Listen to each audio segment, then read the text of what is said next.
Müslüman genç Müslümanlarla birlikte düşüp kalkmalı, onlarla birlikte yaşamalı. Çünkü her canlı kendi habitatında yaşar. Her balık kendi sularında yüzer. Ya bu tehlikeli sularda yüzmeyeceği anlamına gelmez. Böyle durumlarla karşılaştığında onun kimliği koruyacak. Kişi sevdiğiyle beraberdir. Muhabbet ettiği kişiler Müslümanlar olmalı. Buğz ettiği kişiler, rekabet ettiği kişiler ise zalimler olmalı. Böyle bir hayatı tercih etmeli bir Müslüman genç. Yani bu bir tercihtir. Müslüman olmak bir tercihtir. Müslümanca yaşamak bir tercihtir. Bu genç yaşlı fark etmez. Bir insan yaşlı olduğu halde ibadetten uzak durabilir. İbadet kulluktur. Tek görevimiz budur. Ve gençken ibadet biraz daha zor bir iştir. Çünkü Peygamber sallallahu aleyhi ve sellem de gölgelenecek 7 sınıfı anlatırken gençleri de söylüyor. Şabun neşe'e fi ibadetillah. Allah'a kullukla gençliğini geçiren bir kitleden bahsediyor. Dolayısıyla bu gençler kendilerini ibadete alıştırmaları, Müslüman olmalarıyla başlayan bir süreç, mümin olmalarıyla devam eden, muhsin olmalarıyla bu işi böyle kalitesini arttıran bir süreç. Bu konuda da nasıl tabi'in, nasıl tebe-u tabi nasıl yetiştiyse, çocukluklar, gençlikler nasıl yetiştiyse aynı yolu takip etmeleri gerekir. Yani kitap okumayı sevmeyebilir bir insan çünkü bu eğlencelik bir iş değildir, yani hobi değildir. Bunu bir iş olarak görmek gerekiyor.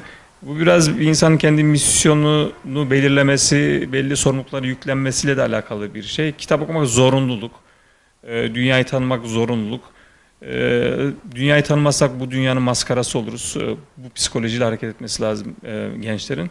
Kendilerini zorlamaları için de özellikle erkek öğrencilerin, erkek gençlerin kendilerini zorlaması için biraz daha disipline girmesi için bazı işlemler yapmaları gerekiyor. Bir tanesi kendi okuma gruplarını kurmaları ya da bir var olan gruba üye olmaları veya yüksek lisans doktora gibi onları okumaya zorlayacak bazı programlara katılmaları bu süreci hızlandırır diye düşünüyorum. Yani bu arada kalmışlık meselesi biraz bazen abartılıyor. Modern zamanlara kadar Müslümanlar hiçbir şeyle sınanmadılar anlamına gelmez. Her zaman Müslümanlar karşısında ya münafıklar olur, ya müşrikler olur, ya Hristiyanlar olur, ya Yahudiler olur. Her zaman böyle bir karşıt durum var. Gitgeller olabilir. Sadece dikkat edilecek konu şu. Ya bu müzezzebine beyne zalik şeklinde bir gidiş gelişme. Yani küfür ve İslam arasında bir gidiş gelişme yaşıyor. Yoksa saaten ve saaten bir hadiste geçtiği üzere bazen hal değişikliği olarak böyle bir tembellik yapma, bir şeye ilgi duyma, bir şeyi merak etme şeklinde bir gidiş gelişme. Bunu iyi tayin etmek gerekiyor. İkincisi ise bu kolay, bu normal, bu doğal. Böyle olunca bir Müslüman Peygamber sallallahu aleyhi ve sellem ifadesiyle münafık olmaz. Bu insan doğal bir halidir.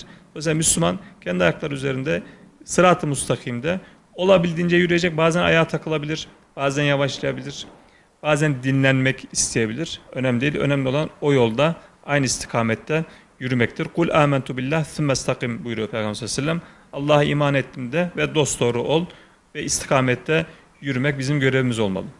Gençlere Peygamber sallallahu aleyhi ve sellem tavsiyesini veririm. İşin başı İslam'dır. Rasul emr el İslam.